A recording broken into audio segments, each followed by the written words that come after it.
மாணவர்களுக்கு வணக்கம். இந்த வீடியோல பார்த்தீங்கன்னா, நேத்திக்கு டிஎன்பிஎஸ்சி சார்பா ரிலீஸ் பண்ண ஒரு ஆனுவல் பிளானரோட ரிவைஸ் பிளானர் தான் பார்க்க போறோம். இதுக்கு முன்னாடி இந்த இயர் ஸ்டார்ட்டிங்ல வந்து ஒரு பிளானர் குடுத்திருப்பாங்க. இந்த இயருக்குள்ள அதாவது 2024 டிசம்பருக்குள்ள என்னென்ன எக்ஸாம்ஸ்லாம் கண்டக்ட் பண்ணுவோம் அப்படின்ற மாதிரி ஒரு இயர் பிளானர் குடுத்திருப்பாங்க. அந்த ஆனுவல் பிளானர். இப்போ என்ன திடீர்னு ரிலீஸ் பண்ணியிருக்கிறாங்கன்னு பார்த்தீங்கன்னா, சில அப்டேட்ஸ் வந்து இம்பார்ட்டன்ட்டா குடுக்கறதுக்காக ரிலீஸ் பண்ணியிருக்கிறாங்க.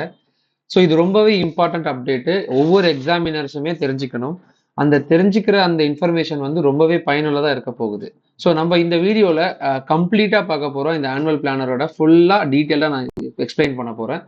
ஸோ எந்தெந்த எக்ஸாம்ஸ்லாம் அப்கமிங் மந்த்ல வந்து கண்டக்ட் பண்ண போறாங்க. அவங்க டேட் வைஸா நோட்டிஃபிகேஷன்ஸ் வந்து இந்த டைம்ல தான் ரிலீஸ் பண்ணுவோம். இந்த டேட்ல தான் ரிலீஸ் பண்ணுவோம் அப்படின்ற முதற்கொண்டு இன்ஃபர்மேஷன்ஸ் கொடுத்துருக்குறாங்க. ஸோ இதுக்கு முன்னாடி டிஎன்பிஎஸ்சி சில இதுக்கு முன்னாடி டிஎன்பிஎஸ்சிலாம் பார்த்தீங்கன்னா அந்த மாதிரிலாம் கொடுக்க மாட்டாங்க. ஸோ இந்த மந்தில் நாங்கள் இந்த டென்டேட்டிவ் மந்தில் நாங்கள் கொடுப்போம் அப்படின்றது மாதிரி இன்ஃபர்மேஷன் கொடுப்பாங்க. பட் இப்போ பார்த்தீங்கன்னா இந்த டேட்டில் நாங்கள் கொடுப்போம், இந்த டேட்டில் எக்ஸாம் கண்டிப்பாக நடக்கும், இந்த வேக்கன்சிஸ் இருக்கிறதுக்கு வாய்ப்பு இருக்கு அப்படின்ற மாதிரி ஆணித்தனமாக கொடுத்துருக்குறாங்க. ஸோ இதோடு இல்லாமல் சில சேஞ்சஸ் பண்ணியிருக்கிறாங்க. அந்த சேஞ்சஸையும் பார்க்கணும். ப்ளஸ் எந்தெந்த எக்ஸாமினேஷன்ஸுக்கு என்னென்ன போஸ்டிங்ஸ் கவர் ஆகுது, ஒரே ஒரு போஸ்டிங்ஸ் மட்டும் மாற்றிருக்கிறாங்க, அதையுமே பார்க்க போகிறோம். ஆஸ் வெல் அஸ் ஒரு பேட்டர்ன் வந்து சேஞ்ச் பண்ணியிருக்கிறாங்க, அந்த பேட்டர்னையும் நம்ம பார்க்க போகிறோம். இதுக்கப்புறம் இந்த பேட்டர்ன் வந்து ஃபாலோ ஆக போகுதா, இல்லை இந்த இயருக்கான அந்த பேட்டர்ன் மட்டும் தான் எப்போ ரிலீஸ் பண்ணியிருக்கிறாங்களா, நெக்ஸ்ட் இயர் எப்படி அந்த பேட்டர்ன் மாறும் அப்படின்றத பற்றி தெரியாது. பட் இப்போ இந்த ஆனுவல் பிளானரில் கொடுத்துருக்கிறது படி அவங்க கொடுத்துருக்குறாங்கன்னா நெக்ஸ்ட் இயர்லேருந்தும் இந்த பேட்டர்ன் தான் ஃபாலோ ஆகும். So group 1, group 2, group 2A, group 4 இந்த கேட்டகரி காமனாக எல்லாரும் எழுத போகிற எக்ஸாமினேஷன்ஸை தான் நம்ம இன்னைக்கு ஃபுல்லாக பார்க்க போகிறோம். ஸோ வீடியோக்குள்ளே போகிறதுக்கு முன்னாடி நம்ம இந்த வீடியோக்குள்ளே போகிறதுக்கு முன்னாடி இந்த சேனலை நீங்கள் புதுசாக பார்க்குறீங்கன்னா டிஎன்பிஎஸ்சி சம்மந்தமாகவும் சரி, ஸ்கூல் எக்ஸாம்ஸ் சம்மந்தமாகவும் நாங்கள் தகவல்கள் போட்டுட்ருக்கோம். ஸோ தொடர்ந்து நம்ம வீடியோவை பாருங்கள், உங்களுக்கு பயனுள்ளதாக இருக்கும். அண்ட் நம்ம சேனலுக்கு புதுசாக பார்க்குறீங்கன்னா நம்மளை தொடர்ந்து ஃபாலோ பண்ணுங்கள்.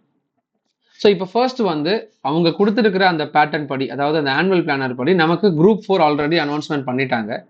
அந்த குரூப் 4 பேட்டர்ன் படி நமக்கு 6244 வேகன்சிஸ் கன்ஃபார்ம் ஆயிடுச்சு. அதில் 30ஆம் தேதி 1ஆம் மாதம் இந்த மந்த் ஸ்டார்டிங், அதாவது இந்த ஜனவரி மந்த் கொடுத்துருந்தாங்க. எலெக்ஷன் முடிஞ்சு தான் வந்து நமக்கு எக்ஸாமினேஷன் ஸ்டார்ட் பண்ண போகிறதா நம்ம நினச்சிருந்தோம். நமக்கு ஒரு 6 மந்த் டைம் இருக்குது. ஸோ அந்த 5 மந்த் டைம் அப்படின்றது இருக்குது. அந்த 5 மந்தில் நம்மளோட ப்ரிப்பரேஷன் அப்படின்றது பண்ணிக்கலாம். ஸோ குரூப் 4க்கு ஃபுல் டைமாக ப்ரிப்பேர் பண்ணால் நமக்கு அந்த 5 மந்த் அப்படின்றது புதுசாக படிக்கிறவங்களுக்குமே போதுமானது. பட் இதுக்கு முன்னாடி நீங்கள் படிச்சிருந்தீங்கன்னா அதை ரிவிஷனுக்காக யூஸ் பண்ணிவிட்டு இந்த வேகன்சிஸை ஃபில் பண்ணுறதுக்கு ஹெல்ப்ஃபுல்லாக இருக்கும். ஸோ நல்லா ப்ரிப்பேர் பண்ணுறதுக்கு நிறைய டைம் இருக்குது. மோஸ்ட்லி 3 மந்த் தான் கொடுப்பாங்க. ஆனால் நமக்கு ஒரு எக்ஸ்ட்ரா 2 மந்த் கிடைச்சது வந்து நமக்கு ஒரு அட்வான்டேஜ். ஸோ எக்ஸாம் வந்து 9ஆம் தேதி 6ஆம் மாதம் அப்படின்றது கன்ஃபார்மாக ரிலீஸ் பண்ணிட்டாங்க. ஸோ அதுக்கான இன்ஃபர்மேஷன்ஸ் எல்லாமே டிஎன்பிஎஸ்சி சைட்லேருந்து கொடுத்தாச்சு. ஸோ எக்ஸாம் வந்து ஒரே ஒரு நாள் நடக்கும். சரிங்களா? இது வந்து குரூப் 4 பேட்டர்ன். இது எல்லாருக்குமே தெரியும். இது முடிஞ்சிருச்சு நோட்டிஃபிகேஷன் அண்ட் அப்ளிகேஷன் டேட்ஸ் எல்லாமே முடிஞ்சிச்சு. Waiting for the examination. And then group 1 பார்த்தீங்கன்னா நமக்கு நோட்டிஃபிகேஷன் விட்டுட்டாங்க. 28/3/2024 அண்ட் அப்ளிகேஷன் டேட்டுமே கம்ப்ளீட் ஆயிடுச்சு. இப்போ அந்த அந்த அப்ளிகேஷன் கரெக்ஷன்ஸுக்கான டேட் மட்டும் தான் போயிட்டு இருக்கு டில் 27 வரைக்கும். சப்போஸ் சில ஸ்டூடெண்ட்ஸ் பார்த்துட்டு இருக்கீங்க, அவங்களுக்கு வந்து இன்னும் சில கன்ஃபர்மேஷன் ஆகலை அப்படின்னா நீங்கள் அந்த டிஎன்பிஎஸ்சி வெப்சைட்டில் போயிட்டு அந்த அப்ளிகேஷன் டீட்டெயில்ஸை ஃபில் பண்ணுங்க. வேற ஏதாவது எரர்ஸ் இருந்துச்சுன்னா நீங்கள் அதை பார்த்து ரெக்டிஃபை பண்ணிடுங்க வித்தின் 27க்குள்ள. ஸோ குரூப் 1 பொறுத்த வரைக்கும் மொத்தமாக 90 வேகன்சி சொல்லியிருக்கிறாங்க. ஸோ சப் கலெக்டர் போஸ்டிங்லேருந்து தமிழ்நாடு லெவலில், தமிழ்நாடு டிஎன்பிஎஸ்சிலேயே ரொம்ப ஹையஸ்ட் போஸ்டிங் அப்படின்றது குரூப் 1 போஸ்டிங். இதில் ப்ரிலிம்ஸ், மெயின்ஸ் அண்ட் இன்டர்வியூ இந்த 3 கேட்டகரியில் நடக்கும். அந்த மாதிரி ஒவ்வொரு எக்ஸாமினேஷன்ஸ் எப்படி நடக்குது அப்படின்றத பார்க்கலாம். இந்த எக்ஸாம்ஸுக்கான டேட் பார்த்தீங்கன்னா 13/7/2024 அப்படின்றத சொல்லியாச்சு. கமென்ஸ்மெண்ட் ஆஃப் எக்ஸாமினேஷன் இந்த டேட்டில் தான் இருக்குன்னு சொல்லியாச்சு. ஒரே ஒரு நாள் வந்து நமக்கு நடக்கும். என்னன்னா ப்ரிலிம்ஸ் வந்து ஒரே ஒரு நாள் நடக்கும். ஒன்ஸ் ப்ரிலிம்ஸ்லேருந்து கிளியர் பண்ணிட்டு வரவங்களுக்கு மெயின்ஸுக்கான நோட்டிஃபிகேஷன் வந்து நம்ம டிஎன்பிஎஸ்சி சைட்லேருந்து அப்டேட் பண்ணுவாங்க. ஒன்ஸ் ப்ரிலிம்ஸ் கிளியர் பண்ணிட்டீங்கன்னா அவங்களுக்கு எல்லாருக்குமே இன்ஃபர்மேஷன் வந்து மெயின்ஸ் அப்ளை பண்ணுறதுக்கான இன்ஃபர்மேஷன்ஸ் போயிடும். ஸோ அவங்க மட்டும் தான் மெயின்ஸ் எக்ஸாமினேஷன் அப்ளை பண்ண முடியும், மற்றவங்க யாருமே அப்ளை பண்ண முடியாது. சரிங்களா? ஸோ இந்த கொடுத்துருக்கிற அந்த பிளானர் படி மெயின்ஸ் எக்ஸாம்ஸுக்கு நோட்டிஃபிகேஷன் எதுவுமே கொடுக்கல. அதுக்கு பதிலாக ப்ரிலிம்ஸுக்கு எக்ஸாமினேஷனுக்கான நோட்டிஃபிகேஷன் மட்டும் தான் கொடுத்துருக்குறாங்க. ஸோ 13ஆம் தேதி 7ஆம் மாதம் 2024 அன்னைக்கு எக்ஸாம் நடக்கும். அண்ட் குரூப் 1 தாண்டி குரூப் 1B அண்ட் 1C, அதாவது டிஸ்ட்ரிக்ட் எஜுகேஷன் ஆஃபீஸர் எக்ஸாமினேஷன் வந்து குரூப் 1 சார்ந்த நடக்கும். அந்த எக்ஸாம் பார்த்தீங்கன்னா 23ஆம் தேதி 4ஆம் மாதம் 2024 இப்போ ரிலீஸ் பண்ணியிருக்காங்க. அதுலேருந்து ஒரு 1 மந்த் வரைக்கும் நமக்கு அப்ளிகேஷன் வெயிட் பண்ணுவாங்க அப்ளை பண்ணுறதுக்கு. அந்த 1 மந்த்துக்குள்ளே நம்ம அப்ளை பண்ணி முடிக்கணும். இதோட டோட்டல் வேகன்சிஸ் பார்த்தீங்கன்னா 29 வேகன்சிஸ் தான். இது நமக்கு நடக்க போகிற எக்ஸாம் பார்த்தீங்கன்னா 12/7/2024 நடக்கும். இதுவுமே ரொம்ப இம்பார்ட்டண்ட்டான எக்ஸாம். குரூப் 1 எழுதுகிற எல்லாருமே வந்து குரூப் 1C எழுதலாம், குரூப் 1B எழுதலாம். ஸோ இதில் சில சப்ஜெக்ட்ஸ் மட்டும் ஆட் ஆகும். அது என்னது அப்படின்றது லாஸ்ட்டில் கன்ஃபார்ம் பண்ணுறேன். இதுவுமே பார்த்தீங்கன்னா ப்ரிலிம்ஸ், மெயின்ஸ் அண்ட் இன்டர்வியூ பேட்டர்னில் வரும். ஸோ அண்ட் தென் நமக்கு முக்கியமான இந்த டாபிக் என்னென்ன பார்க்கணுன்னா அந்த குரூப் 2 அண்ட் குரூப் 2A இந்த டாபிக்கு இந்த எக்ஸாமினேஷன் சம்மந்தமாக என்னென்னலாம் முக்கியமாக வரும் அப்படின்றது நம்ம இந்த வீடியோவில் ஃபுல்லாக பார்க்க போகிறோம். So group 2 and group 2A ரெண்டுமே சேர்த்து தான் வைக்க போகிறாங்க. பட் சில சேஞ்சஸ் மட்டும் பண்ணியிருக்கிறாங்க. அது என்னதுன்னு நான் சொல்கிறேன். அதுக்கு முன்னாடி குரூப் 2க்கும் குரூப் 2Aக்கு ரெண்டுத்துக்குமே சேர்த்து 2030 வேகன்சிஸ் தான். இந்த வேகன்சிஸ் வந்து எக்ஸாம் அப்ளிகேஷன் விடும்போது நமக்கு அதிகரிக்க வாய்ப்புகள் இருக்கு. ஏன்னா நமக்கு இன்னும் அப்ளிகேஷன் ஸ்டார்ட் பண்ணல. 28/6/2024 தான் அப்ளிகேஷன் ஸ்டார்ட் பண்ணுவாங்க. இந்த அப்ளிகேஷன் ஸ்டார்ட் பண்ணும்போது இந்த குறிப்பிட்டிருக்கிற வேகன்சிஸ் வந்து அதிகரிக்கிறதுக்கு வாய்ப்பு இருக்கு. ஏன் அப்படின்னா இப்போ இந்த மந்த் ரிலீஸ் பண்ணியிருக்கிறாங்க ரிவைஸ்ட் ஆனுவல் பிளானர்னா நமக்கு இன்னும் ஒரு 2 மாசம் இருக்கு. இந்த 2 மாசத்துல ஏதாவது அந்த வேகன்சிஸ் காலி ஆயிடுச்சுன்னா அதையுமே இதுல இன்க்ளூட் பண்ணி உங்களுக்கு வந்து இன்க்ரீஸ் ஆகிறதுக்கு வாய்ப்பு இருக்கு. ஸோ அதையுமே இதுல இன்க்ளூட் பண்ணுவாங்க. கண்டிப்பா இன்க்ளூட் பண்ணுவாங்க. இது கண்டிப்பா இன்க்ரீஸ் ஆகும். அப்படி இன்க்ரீஸ் ஆனாலுமே ஒரு 50-100க்குள்ள தான் வரும். ரொம்ப அதிகமாக எதிர்பார்க்க முடியாது. So group 2 and group 2A ரெண்டுமே வந்து கம்பைன் பண்ணி நமக்கு 2000 வேகன்சிஸ் இருக்கு. இப்போதிலிருந்து அதாவது குரூப் 1 ப்ரிப்பேர் பண்ற ஒவ்வொரு மாணவர்களுக்குமே இந்த குரூப் 2 குரூப் 2A வந்து ரொம்ப பயனுள்ளதா இருக்கும். ஆனா இதுல வந்து லாஸ்ட் இயர் கொடுத்ததை விட இந்த வருஷம் வந்து ஒரு சின்ன அப்டேட் பண்ணியிருக்காங்க. அது என்னதுன்னு பார்க்கலாம். இந்த குரூப் 2 அண்ட் குரூப் 2Aக்கான எக்ஸாமினேஷன் வந்து 28/9/2024 வரை 2024 நடக்கும். ஸோ அதை தாண்டி இந்த டெக்னிக்கல் சர்வீஸ் எக்ஸாமினேஷன் நடக்குது. And post graduate degree level இந்த டெக்னிக்கல் சர்வீஸ் எக்ஸாமினேஷன் இதுவும் நடக்குது. Technical service examination diploma ITI லெவலுக்கு அவங்களுக்கும் நடக்கும். அண்ட் அசிஸ்டன்ட் பப்ளிக் ப்ராசிக்யூட்டர் வந்து எக்ஸாமினேஷன் அவங்களுக்குமே நடக்கும். ஸோ இதில் ப்ரிலிமினரி மட்டும் கொடுத்துருக்குறாங்க. ஸோ இந்த எக்ஸாமினேஷன்ஸ் எல்லாமே பார்த்தீங்கன்னா ப்ரிலிமினரி மட்டும்தான். இப்போ குரூப் 2 குரூப் 2Aக்கு பார்த்தீங்கன்னா ப்ரிலிமினரி எக்ஸாமினேஷன் தான் இந்த டேட்டு. சிவில் சர்வீஸ் குரூப் 1க்கு குரூப் 1C அதுக்குமே ப்ரிலிமினரி எக்ஸாமினேஷன்ஸ்க்கான டேட் தான். மெயின்ஸ் எக்ஸாமினேஷன் ஆஃப்டர் ரிசல்ட் வந்ததுக்கப்புறம் அனௌன்ஸ்மெண்ட் பண்ணுவாங்க. ஓகேங்களா? ஸோ அவங்க கொடுத்துருக்கிறத மென்ஷன் பண்ணியிருக்கிறத படி இந்த டென்டேட்டிவ் பிளானர், இது பிளானர் அப்படின்றது ஒரு tentative. It is publish to enable the candidates to prepare themselves for the எக்ஸாமினேஷன்னா இது வந்து உங்களுக்கு இன்ஃபர்மேஷன் தெரியப்படுத்துறதுக்காக கொடுத்துருக்கிற ஒரு planar.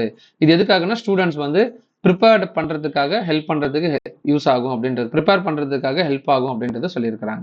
There may be additions or deletions of examination mention இந்த பிளானர். ஸோ ஏதாவது ஒரு இஷ்யூ ஆச்சுன்னா அவங்க சேஃபாக இருக்கிறதுக்காக முன்னாடி தெரியப்படுத்துறாங்க. இதுலேருந்து அடிஷன் ஆகிறதுக்கும் ஆட் ஆகிறதுக்கும் சிலது வந்து வெளியே இந்த எக்ஸாமினேஷன்ஸ் இல்லாமல் போகிறதுக்கும் அவங்களுக்கு உரிமை இருக்கு இந்த பிளானர்ல இருந்து வெளியேற்றுறதுக்கு. So the vacancies indicated are liable for modification before or after the examination. So இந்த மென்ஷன் பண்ணியிருக்கிற அந்த மாடிஃபிகேஷன்ஸ் இந்த வேகன்சிஸ் எதை பேஸ் பண்ணியிருக்குன்னா எக்ஸாமினேஷனுக்கு அப்புறமும் எக்ஸாமினேஷனுக்கு முன்னாடியும் வந்து மாறதுக்கு வாய்ப்புகள் இருக்கு. சிலபஸ் இஸ் அவைலபிள் அந்த கமிஷன் அதான் இந்த ஒவ்வொரு எக்ஸாம்ஸுக்கும் சிலபஸ் கொடுத்துருக்காங்க. பட் என்ன ஒரு அப்டேட் பண்ணாமல் இருக்கிறாங்கன்னா குரூப் 2 இப்போ ப்ரிலிமினரி பேட்டர்ன் இந்த ஆனுவல் பிளானர் கொடுத்துருக்கிறது போல அந்த சில சேஞ்சஸ் வந்து இதில் மென்ஷன் பண்ணியிருக்கிற சேஞ்சஸ் வந்து சிலபஸில் மென்ஷன் பண்ணலை. அதையுமே மென்ஷன் பண்ணபடி நான் TNPSC கவர்மெண்ட்டுக்கு கேட்டுக்கிறோம். Visit the commissions website for update. So இதெல்லாமே ஜென்ரல் இன்ஃபர்மேஷன் தான், நம்ம அந்த வெப்சைட்ஸில் போய் பார்க்கணும். ஸோ நமக்கு பிஃபோர் தட் இது பார்க்கறதுக்கு முன்னாடி இதுக்கு முன்னாடி ப்ரீவியஸாக அதாவது இந்த 2023க்கு முன்னாடிலாம் நடந்த எக்ஸாமினேஷன்ஸ் எப்படி இருக்கும் அப்படின்றது ஒரு கிளிம்ஸ் பார்த்துக்கலாம். ஸோ TNPSC ஆனுவல் பிளானர் 2024ல இங்கே மென்ஷன் பண்ணியிருக்கிறது படி அதாவது இப்போ நான் சொல்ல போகிறது இதுக்கு முன்னாடி 2023ல எப்படி இருக்குது, காமனாக எப்படி இருக்குது அப்படின்றத பார்க்கலாம். இப்போ TNPSC குரூப் 1 அதில் பார்த்தீங்கன்னா ப்ரிலிம் பேட்டர்ன் வரும். ப்ரிலிம்ஸ் முடிஞ்சதுக்கப்புறம் நமக்கு மெயின்ஸில் வரும். மெயின்ஸில் வந்து மொத்தம் 4 பேப்பர் வரும்.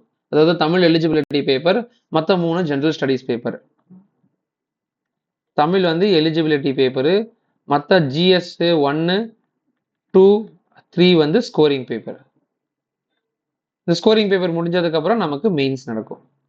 So group 1, group 1A, 1B, 1C எல்லாத்துக்குமே ப்ரிலிம்ஸ், மெயின்ஸ் அண்ட் இன்டர்வியூ அப்படின்றது நடக்கும். இந்த பேட்டர்ன் படி தான் நமக்கு எக்ஸாமினேஷன் பேட்டர்ன் வைப்பாங்க. இப்படி தான் எக்ஸாம் நடக்கும். இதுதான் வந்து எல்லாருக்குமே காமனாக தெரிஞ்சது குரூப் 1ல. குரூப் 2 அண்ட் குரூப் 2A ரெண்டுத்துக்குமே பார்த்தீங்கன்னா இந்த இயர் வந்து இன்டர்வியூ கிடையாது. அவங்க கொடுத்துருக்கிற படி இன்டர்வியூ இல்லாத மாதிரி தான் சொல்லியிருக்கிறாங்க. ஸோ மெயின்ஸுக்கு அப்புறம் இன்டர்வியூ எதுவுமே இன்ஃபார்ம் பண்ணலை. இது வந்து ஒரு நல்ல செய்தி. ஏன்னா இன்டர்வியூவில் போயிட்டு சில பேரால் ஓரலாக சில விஷயங்களை தெரியப்படுத்தாதனால மார்க் அதிகமாக குறையறதுக்கு வாய்ப்பு இருக்குது. அவங்கெல்லாம் மார்க் எடுக்காமல் போகிறதுக்கு நிறைய வாய்ப்புகள் இருக்குது டோட்டல் மார்க்ஸு. இன்னொன்று என்னென்னா குரூப் 2 அண்ட் குரூப் 2A மெயின்ஸில் சில சேஞ்சஸ் பண்ணியிருக்கிறாங்க. அதை நான் அந்த பிளானரில் பார்த்துட்டு சொல்கிறேன். அது எப்படி அப்படின்றது எக்ஸ்பிளைன் பண்ணுறேன். இப்போ குரூப் 2ல் பார்த்தீங்கன்னா நமக்கு ஆஸ் யூஷுவல் வந்து ப்ரிலிமினரி, அதுக்கப்புறம் மெயின்ஸ் அப்படின்றது நடக்கும். ஸோ மெயின்ஸில் பார்த்தீங்கன்னா உங்களுக்கு 2 பேப்பர் வரும். என்னென்னதுன்னா தமிழ் ஸ்கோரிங் பேப்பர் வரும். இன்னொன்று பார்த்தீங்கன்னா உங்களுக்கு ஜிஎஸ் பேப்பர் வரும். தமிழ் வந்து எலிஜிபிலிட்டி பேப்பரு, ஜிஎஸ் வந்து ஸ்கோரிங் பேப்பர். ஓகேங்களா? ஸோ ஜிஎஸ்ல இருக்கிற மார்க்கை பேஸ் பண்ணி தான் உங்களுக்கு வந்து போஸ்டிங்ஸ் கவர் ஆகும். இது வந்து பேட்டர்ன். அதே மாதிரி குரூப் 2லேயும் பார்த்தீங்கன்னா ப்ரிலிமினரி நடக்கும். இதில் வந்து மெயின்ஸ் எக்ஸாம் நடக்கும். இந்த மெயின்ஸ் எக்ஸாமினேஷனில் தான் சில சேஞ்சஸ் பண்ணியிருக்கிறாங்க. அதை நான் அந்த பிளானர் பார்த்து சொல்கிறேன். அப்போ தான் உங்களுக்கு அந்த இன்ஃபர்மேஷன் சரியாக தெளிவாக புரியும். ஓகேங்களா? ஸோ இது காமனாக இருக்கிறது, எப்பயும் போல் இருக்கிறது குரூப் 2ல் ஜிஎஸ் தமிழ் ஸ்கோரிங் பேப்பர், இது கம்பல்சரி தான். இன்னொன்று, இந்த ப்ரிலிமினரியில் வந்து லாஸ்ட் இயர் வரைக்கும் தமிழ் வச்சுருந்தாங்க. இப்போது தமிழ் அண்ட் இங்கிலீஷ் வச்சுருக்கிறாங்க. குரூப் 1க்கும் சரி, குரூப் 2க்கும் சரி. ஸோ இது வந்து ரொம்ப வரவேற்கத்தக்கது தான். ஏன்னா இங்கிலீஷில் ப்ரிப்பேர் பண்ணியிருப்பாங்க. சில ஸ்கூல் லெவலில் இங்கிலீஷ் தான் படிச்சிருப்பாங்க. அவங்களுக்கு தமிழ் தெரியாது. தமிழ்நாட்டில் இருக்கிற மாணவர்கள் எல்லாருக்குமே இது வந்து ஒரு அட்வான்டேஜ். ஏன்னா லாஸ்ட் இயர் வரைக்கும் அந்த மாதிரி இல்லை, வெறும் தமிழ் தான் எழுதுகிற மாதிரி இருந்துச்சு. இப்போ இங்கிலீஷ் ஆட் பண்ணதுனால அவங்களுமே வந்து காம்படிஷன் வரதுக்கு வருவாங்க. ஸோ அப்போது டோட்டல் போஸ்டிங்ஸ், டோட்டல் காம்படிஷன்ஸ் வந்து அதிகமாகிறதுக்கு வாய்ப்பு இருக்குது. குரூப் 4 ஆஸ் யூஷுவல் நமக்கு தெரியும், ஒரே ஒரு ப்ரிலிமினரி எக்ஸாமினேஷன் தான். இதில் வந்து நமக்கு தமிழ் தான் வரும், இங்கிலீஷ் கிடையாது. தமிழ், ஆப்டிடியூட், மென்டல் எபிலிட்டி, அதுக்கப்புறம் வந்து நமக்கு ஜிஎஸ். ஸோ டோட்டலாக வந்து 200 கொஸ்டின்ஸ் அப்படின்றது வரும். தமிழுக்கு வந்து 100 மார்க்ஸு, ஆப்டிடியூடுக்கு வந்து 25 கொஸ்டின், ஜிஎஸ்க்கு வந்து 75 கொஸ்டின். ஸோ மொத்தமாக 200 கொஸ்டின் அப்படின்றது வரும். ஸோ இது ஜென்ரலாக இருக்கிற பேட்டர்ன். 2024ல் சில சேஞ்சஸ் பண்ணியிருக்கிறாங்க. என்னென்னது அப்படின்னா, இப்போ மெயின்ஸில் வந்து மாற்றிருக்கிறாங்க. இன்டர்வியூ எதுவுமே இல்லை. அது மட்டும் தான் நான் இப்போ பார்க்க போகிறோம். சரிங்களா? ஸோ இப்போ ஃபர்ஸ்ட் ஒன் பார்த்தீங்கன்னா குரூப் 1ல் ஜென்ரல் ஸ்டடீஸு. இப்போ நம்ம இப்போ பார்த்த மாதிரியே தான். குரூப் 1 ப்ரிலிமினரியில் பார்த்தீங்கன்னா நமக்கு general studies, aptitude and mental ability நமக்கு தெரியும். அதாவது இது வந்து 175 இருக்கும், இது வந்து 25 கொஸ்டின்ஸ் இருக்கும். General studies degree standard, aptitude mental ability SSLC standard. அதாவது நமக்கு குரூப் 4ல் எந்த பேட்டர்னோ அதே மாதிரி தான் இந்த எஸ்எஸ்எல்சி ஸ்டாண்டர்ட் ஆப்டிடியூட் கொடுப்பாங்க. ஸோ இது ரெண்டுமே வந்து அப்ஜெக்டிவ் டைப்பு, இது ரெண்டுமே குவாலிஃபைங் பேப்பர். இந்த குவாலிஃபைங் பேப்பரோட மார்க் வந்து நமக்கு டோட்டல் மார்க்ஸில் கால்குலேட் பண்ண மாட்டாங்க.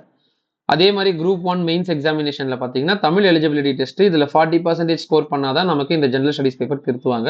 அதர்வைஸ் திருத்த மாட்டாங்க. ஸோ தமிழ் எலிஜிபிலிட்டி டெஸ்ட் வந்து எஸ்எஸ்எல்சி ஸ்டாண்டர்ட் கொடுப்பாங்க. இது ரொம்பவே ஈஸியாக தான் இருக்கும். அதுக்கப்புறம் general studies 1, general studies 2, general studies 3ன்னு சொல்லிட்டு இது எல்லாமே டிஸ்கிரிப்டிவ் டைப்பில் கொடுப்பாங்க. இது மட்டும் தான் நமக்கு ஸ்கோரிங். அதுக்கப்புறம் இன்டர்வியூ நடக்கும். இது காமனாக நடக்கிறது. அண்டு குரூப் 1 மாதிரியே group B and group C, அதாவது group 1B and group 1C examination இருக்குது. ஸோ இது வந்து இந்து சேரிட்டபிள் என்டோவ்மெண்ட் அந்த எக்ஸாமினேஷன். அது மட்டும் இல்லாமல் இது டிஸ்ட்ரிக்ட் எஜுகேஷன் ஆஃபீஸரோட எக்ஸாமினேஷன். இது டோட்டல் வேகன்சிஸ் நம்ம பார்த்தோம் இல்லையா? டோட்டலாக நமக்கு கொடுத்துருக்கிற வேகன்சிஸ் பார்த்தீங்கன்னா 29 வேகன்சிஸ் கொடுத்துருக்காங்க மொத்தமாகவே தமிழ்நாட்டு லெவலில். இதுவுமே பேட்டர்ன் பார்த்தீங்கன்னா general studies, aptitude and mental ability the same, அதாவது 175 + 25 அப்படின்றது. இதுவுமே வந்து அப்ஜெக்டிவ் அண்ட் குவாலிஃபைங் பேப்பர், இது ரெண்டுமே ப்ரிலிமினரி. அண்ட் இந்த இதுக்காக 1Bல மெயின்ஸ் எக்ஸாமினேஷன் எப்படி நடக்கும்னா தமிழ் எலிஜிபிலிட்டி டெஸ்ட் வைப்பாங்க. அது எப்பயுமே மாற்ற மாட்டாங்க. ஏன்னா மெயின்ஸில் எலிஜிபிலிட்டி டெஸ்ட் கொண்டு வந்தது தான். அண்ட் தென் ஜென்ரல் ஸ்டடீஸ் இருக்கும். இந்து ரிலீஜியன் பற்றியும் லா பற்றியும் படிக்கணும். இது அடிஷ்னல், இந்த இதுக்கு மட்டும் 1Bக்கு மட்டும். இது எல்லாமே பார்த்தீங்கன்னா டிஸ்கிரிப்டிவ் டைப் தான். 1Cக்கு பார்த்தீங்கன்னா Tamil eligibility test common, general studies 2 paper வரும். அதாவது 1Bக்கு ஜென்ரல் ஸ்டடீஸ் ஒரு பேப்பர் மாதிரி, இதில் general studies 2 paper. And education சம்மந்தமாக வரும். எஜுகேஷன் சம்மந்தமாக சில டிபார்ட்மெண்ட்ஸ் வைஸ் எக்ஸாமினேஷன் சம்மந்தமாக ஏதாவது கொடுப்பாங்க. ஸோ அதுவுமே வந்து நம்ம இந்த 1C எக்ஸாமினேஷனில் அட்டன் பண்ணணும். இதுவுமே இந்த எலிஜிபிலிட்டி டெஸ்ட்டு, ஜென்ரல் ஸ்டடீஸ் எல்லாமே டிஸ்கிரிப்டிவ் டைப்பு, எஜுகேஷன் மட்டும் அப்ஜெக்டிவ் டைப். இதை நோட் பண்ணிக்கணும். சரிங்களா? ஸோ இதில் எலிஜிபிலிட்டி டெஸ்ட் குவாலிஃபையிங்கு, மற்ற ஜென்ரல் ஸ்டடீஸ் எஜுகேஷன் வந்து scoring paper. So group 2 and 2Aல ரெண்டுத்துமே ப்ரிலிமினரி சேர்த்து வைப்பாங்க. மெயின்ஸுக்கு மட்டும் வந்து டிஃப்ரென்ஸ் பண்ணுவாங்க. 2 அண்ட் 2Aக்கு தனித்தனியாக நடக்கும். ஸோ 2 அண்ட் 2A ரெண்டு பேருமே இல்லை, 2 குரூப் எழுதுறவங்க எல்லாருமே பார்த்தீங்கன்னா ஜென்ரல் ஸ்டடீஸ் எழுதுவாங்க, aptitude mental ability, language. So இது நமக்கு தெரிஞ்சது தான். இதுவும் அதே மாதிரி தான். 100 கொஸ்டின்ஸ் வந்து லாங்குவேஜ் வரும், 25 வந்து mental ability, and general studies வந்து 75 வரும். ஜென்ரல் ஸ்டடீஸ் மட்டும் டிகிரி ஸ்டாண்டர்டு, மற்ற ரெண்டுமே எஸ்எஸ்எல்சி ஸ்டாண்டர்டு. இது எல்லாமே குவாலிஃபைங் பேப்பர். இதோட மார்க்ஸ் வந்து இதில் இன்க்ளூட் பண்ண மாட்டாங்க டோட்டல் மார்க்ஸில். அப்புறம் வந்து மெயின்ஸ் எக்ஸாமினேஷனில் பார்த்தீங்கன்னா குரூப் 2க்கு மட்டும் மெயின்ஸ் எக்ஸாமினேஷன் குரூப் 2க்கு மட்டும் Tamil eligibility test, general studies இந்த ரெண்டுமே பார்த்தீங்கன்னா நடக்கும். இது காமனாக இருக்கிறது தான். குரூப் 2க்கு எப்படி வைப்பாங்களோ அதே மாதிரி தான். இது ரெண்டுமே டிஸ்கிரிப்டிவ் டைப். ஓகேங்களா? தமிழ் எலிஜிபிலிட்டி டெஸ்ட் நடக்கும். இதுவுமே டிஸ்கிரிப்டிவ் தான். ஜென்ரல் ஸ்டடீஸ் டிகிரி ஸ்டாண்டர்ட் இதுவுமே டிஸ்கிரிப்டிவ் தான்.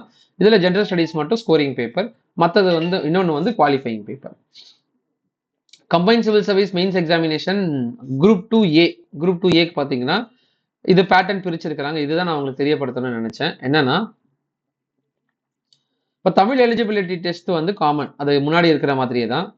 ஜென்ரல் ஸ்டடீஸ் அப்படின்றது இங்கே கொடுத்துருக்காங்க பாருங்க. இப்போ Tamil eligibility test, general studies, reasoning and general intelligence, language general Tamil or general English அப்படின்றது கொடுத்துருக்காங்களே இல்லை 4. இதில் எஸ்எஸ்எல்சி ஸ்டாண்டர்டில் இருக்கிற தமிழ் எலிஜிபிலிட்டி டெஸ்ட் வந்து டிஸ்கிரிப்டிவ் டைப். எல்லாத்துக்குமே குரூப் 1 குரூப் 2க்கு எழுதுறது எல்லாத்துக்குமே டிஸ்கிரிப்டிவ் டைப் தான். மற்ற 2 இருக்குங்க இல்லையா, ஜென்ரல் ஸ்டடீஸ், ரீசனிங், லாங்குவேஜ் இது எல்லாமே பார்த்தீங்கன்னா அப்ஜெக்டிவ் டைப்ல கொடுத்துருக்காங்க. இது எதுக்காக அப்படின்னா ஒரு கேண்டிடேட் வந்து எழுதுறாங்க, அவங்களுக்கு சரியா ஹேண்ட் ரைட்டிங் வரல, ப்ரெசன்டேஷன் ஃபார்ம் ஆகலை அப்படின்ற மாதிரி ஒரு இஷ்யூ போயிட்டு நிறைய பேப்பர்ஸ் வந்து சரியா திருத்தாம ஒரு இஷ்யூ பண்ணாங்க டிஎன்பிஎஸ்சி சைட்ல இருந்து. ஸோ அதை வந்து ஓவர் கம் பண்றதுக்கு இந்த மாதிரி ஒரு ப்ராசஸ் எடுத்திருக்கிறாங்க. இது அட்வான்டேஜ் தான் நமக்கு. இது அவங்களுக்கு நான் கண்டிப்பா பாராட்ட தெரியப்படுத்துறேன். ஏன்னா இந்த அப்ஜெக்டிவ் டைப்ல வைக்கும் போது நமக்கு குரூப் 1ல அதாவது குரூப் 2 ப்ரிலிமினரியில் என்ன ப்ரிப்பரேஷன் பண்ணியிருக்கிறோமோ அதே ப்ரிப்பரேஷனை வச்சு நம்ம இதை அட்டன் பண்ணும்போது நமக்கு ரொம்பவே ஹெல்ப்ஃபுல்லாக இருக்கும். இப்போ குரூப் 2Aல நிறைய போஸ்டிங்ஸ் ஃபில் ஆகிறதுக்கு வாய்ப்பு இருக்கு. பட் இன்னொரு டிஸ்அட்வான்டேஜஸ் என்னன்னா போஸ்டிங்ஸ் கம்மியாக இருக்கு, பட் காம்படிஷன்ஸ் ஹெவியாக இருக்குதுன்னா அதுக்கேற்ற மாதிரி கட் ஆஃப் வந்து இன்க்ரீஸ் ஆகும். ஸோ கொஸ்டின் பேப்பர் டஃப்னஸ் வந்து எப்படி இருக்கும் அப்படின்றது நம்ம எக்ஸாம் அட்டன் பண்ணும்போது தான் தெரியும். ஸோ அதுவுமே நம்ம பார்க்க வேண்டியது. So general studies, reasoning, general intelligence, language இது எல்லாமே பார்த்தீங்கன்னா மெயின்ஸில் நடக்குது. தமிழ் எலிஜிபிலிட்டி டெஸ்ட் வந்து ஸ்கோரிங் குவாலிஃபையிங் பேப்பர், மற்ற 3மே ஸ்கோரிங் பேப்பர். ஸோ இது பேட்டர்ன் வந்து கொஸ்டின் நம்பர்ஸ் அந்த கொஸ்டின்ஸ் எத்தனை எப்படி கொண்டு வராங்க அப்படின்றது நம்ம அப்ளிகேஷன் விடும்போது தான் நம்மளால கன்ஃபார்ம் பண்ண முடியும். அண்ட் தென் குரூப் 4 பார்த்தீங்கன்னா காமன் தான். Tamil eligibility test, general studies and aptitude and mental ability இது எல்லாமே எஸ்எஸ்எல்சி ஸ்டாண்டர்ட் தான் குரூப் 4 பொறுத்த வரைக்கும். சரிங்களா? ஸோ இவங்களுக்கு மென்ஷன் பண்ணியிருக்கிற அந்த போஸ்டிங்ஸ் எதெல்லாம் கவர் ஆகுது அப்படின்றத பார்க்கலாம். இதுல குரூப் 2 போஸ்டிங்ஸ் எதுன்னா அசிஸ்டன்ட் இன்ஸ்பெக்டர்ல இருந்து சப் ரெஜிஸ்டார் வரைக்குமே குரூப் 2 போஸ்டிங்ஸ் தான். இதுல முனிசிபல் கமிஷனர் வந்து குரூப் 2க்கு மாத்திட்டாங்க. ஃபர்ஸ்ட் குரூப் 2Aக்கு தான் இருந்துச்சு. இதுல கிரேட் 2 அப்படின்றது மாத்திருக்காங்க. முனிசிபல் கார்பரேஷன் வந்து முனிசிபல் கமிஷனர் வந்து கிரேட் 2 அப்படின்னு இதுல குரூப் 2 போஸ்டிங்ஸ்ல மாத்திருக்காங்க. ஃபர்ஸ்ட் குரூப் 2Aல தான் இருந்துச்சு. இவங்களுக்கு எல்லாத்துக்குமே பாத்தீங்கன்னா குரூப் 2 அண்ட் குரூப் 2 போஸ்டிங்ஸ் ஏ எல்லாத்துக்குமே பாத்தீங்கன்னா இன்டர்வியூ கிடையாது, நான் இன்டர்வியூ தான் எல்லாத்துக்குமே. இங்க கொடுத்துருக்காங்க பாருங்க, நான் interview for group 2 and group 2A எல்லாத்துக்குமே. சரிங்களா? ஸோ இந்த இதில் குரூப் 1 லெவலில் இருக்கிறவங்க எல்லாருக்குமே இன்டர்வியூ போஸ்டிங் இருக்கும். ஸோ அது லெவல் ஸ்கேல் நான் சொல்கிறேன். அந்த லெவல் ஸ்கேல் அந்த சேலரியோட ஸ்கேல் பேஸ் பண்ணி எந்தெந்த இதுக்கு இன்டர்வியூ இருக்குது, எது இதுக்கு இல்லை அப்படின்றத தெரியப்படுத்துகிறேன். குரூப் 1 குரூப் 2க்கு மேலே இருக்கிற எல்லா எக்ஸாமினேஷன்ஸுக்குமே இன்டர்வியூ இருக்குது. அதுக்கு கீழே வர எந்த எக்ஸாமினேஷன்ஸுக்குமே இன்டர்வியூ கிடையாது. ஸோ என்னென்னலாம் கவர் ஆகுது பாருங்க. Assistant inspector, section officer secretariat லால வந்து section officer, other than law and ஃபினான்ஸோட செக்ரட்டேரியட்ல section officer, Tamil Nadu public service கமிஷனோட செக்ஷன் ஆஃபீஸர். ஸோ இது எல்லாமே குரூப் 2 போஸ்டிங்ல வருது. Deputy commercial tax officer, junior employment officer, non different liable and different liable ரெண்டுத்துக்குமே, probation officer, special assistant, sub register எல்லாத்துக்குமே group 2 போஸ்டிங். குரூப் 2A போஸ்டிங் எல்லாமே assistant posting தான். ஒவ்வொரு டிபார்ட்மெண்ட் வைஸ்ல இருக்கிற அசிஸ்டன்ட் போஸ்டிங்ஸ். இன்னொன்று வந்து அசிஸ்டன்ட் இன்ஸ்பெக்டர் வந்து local fund audit assistant inspector கொடுத்துருக்காங்க, audit assistance, audit inspectors. So அவங்களோட டிகிரி பேஸ் பண்ணி பிகாம் முடிச்சிருக்காங்க, காமர்ஸ் அக்கௌண்ட்ஸ் பேஸ் பண்ணி எடுத்துருக்காங்கன்னா அவங்க ஆடிட் அந்த அக்கௌண்டன்சி சம்பந்தமா எடுப்பாங்க. அதர் தென் டிகிரிஸ் முடிச்சிருக்காங்க, அதுக்கேற்ற மாதிரி ஸ்பிளிட் பண்ணி கொடுப்பாங்க. ஸோ இதுலேயுமே வந்து ஸ்டெனோ டைப்பிஸ்ட் அப்படின்றது வந்து குரூப் 2Aல, ஜூனியர் சூப்பரிண்டென்டென்ட் வருது அண்ட் பர்சனல் கிளர்க் அப்படின்றது டிபார்ட்மெண்ட்ஸ் வருது. சரிங்களா? ஸோ இந்த டிபார்ட்மெண்ட்ஸ் எல்லாமே குரூப் 2 அண்ட் குரூப் 2Aல கவர் ஆகுறது. இதுல முனிசிபல் கமிஷனர் மட்டும் இதில் ஆட் பண்ணியிருக்கிறாங்க. பிஃபோர் தட் நமக்கு 2Aல தான் இருந்துச்சு. இதுல டெக்னிக்கல் சர்வீஸ் எக்ஸாமினேஷன்ஸுக்கு என்னென்னலாம் வருது, என்னென்ன போஸ்டிங்ஸ் கவர் ஆகுது அப்படின்றது கொடுத்துருக்காங்க. இது எல்லாமே டிகிரி ஸ்டாண்டர்ட் தான். ஸோ அதை பார்த்துக்கோங்க. இதோட PDF வந்து லிங்க்ல கொடுக்குறேன், நீங்க பார்த்துக்கோங்க. ஸோ ஒவ்வொரு ஸ்கேல் வைஸா, அதாவது நமக்கு பே ஸ்கேல் அப்படின்றது இருக்கும். அந்த பே ஸ்கேல் வைஸா நமக்கு வந்து எக்ஸாமினேஷன்ஸ் அலாட் பண்ணியிருக்கிறாங்க. இப்போ பே ஸ்கேல் வைஸா பார்த்தீங்கன்னா இப்போ பே ஸ்கேலு 23க்கு அதாவது 22க்கு கீழே இருக்கிற எல்லாத்துக்குமே வந்து இன்டர்வியூ கிடையாது. No interview. அதுக்கு மேல அதாவது 23, 24 அதுக்கு மேல இருக்கிறவங்க எல்லாருக்குமே வந்து இன்டர்வியூ இருக்கு. ஸோ இதை தான் வந்து அந்த குரூப் 2க்கு மேல இருக்கிற எல்லா போஸ்டிங்ஸுக்குமே வந்து இன்டர்வியூ அப்படின்றது இருக்கு. ஸோ இந்த அப்டேட் தான் வந்து நான் உங்களுக்கு தெரியப்படுத்தணும்னு நினைச்சேன். ஸோ ப்ரிப்பேர் பண்ணிட்டு இருக்கவங்க நல்லா ப்ரிப்பேர் பண்ணுங்க. கண்டினியூஸா உங்களுக்கு வந்து எக்ஸாமினேஷன்ஸ் நடந்துட்டு இருக்கு. குரூப் 4 பண்ணிட்டு இருக்கவங்க அப்படியே டிகிரி முடிச்சிருந்தீங்கன்னா குரூப் 2க்கு நீங்க அட்டன் பண்ணலாம். ஆஸ் வெல் அஸ் குரூப் 1க்குமே அட்டன் பண்ணலாம். ஏன் அப்படின்னா நீங்க டிகிரி ஸ்டாண்டர்ட் பண்ணியிருக்கிறீங்க, டிகிரி முடிச்சிருக்கீங்கன்னா you are eligible for every examinations. So all examinations you are eligible. அப்போனா எல்லா எக்ஸாமினேஷன் நீங்க எழுதலாம். பட் ரொம்ப ஈஸியா இருக்கு, குரூப் 4 தான் எழுதுவேன் அப்படின்னு நினைச்சு இது பண்ணீங்கன்னா கட் ஆஃப் அதிகமாகிறதுக்கு வாய்ப்பு இருக்கு. அதனால உங்களால அதுல ஸ்கோர் பண்ண முடியாம போகிறதுக்கு வாய்ப்பு இருக்கு. அதனால குரூப் 1 அண்ட் குரூப் 2 ரெண்டுத்துக்குமே வந்து சைமல்டேனியஸா ப்ரிப்பேர் பண்ணிட்டு அட்டன் பண்ணுங்க. வேற ஏதாவது தகவல் வேணும்னா நீங்க கமெண்ட்ல தெரியப்படுத்துங்க. படிச்சு போஸ்டிங் வாங்கி பெரிய அதிகாரியா ஆகுங்க. ஒவ்வொரு மாணவர்களுக்குமே எங்களுடைய வாழ்த்துக்கள்.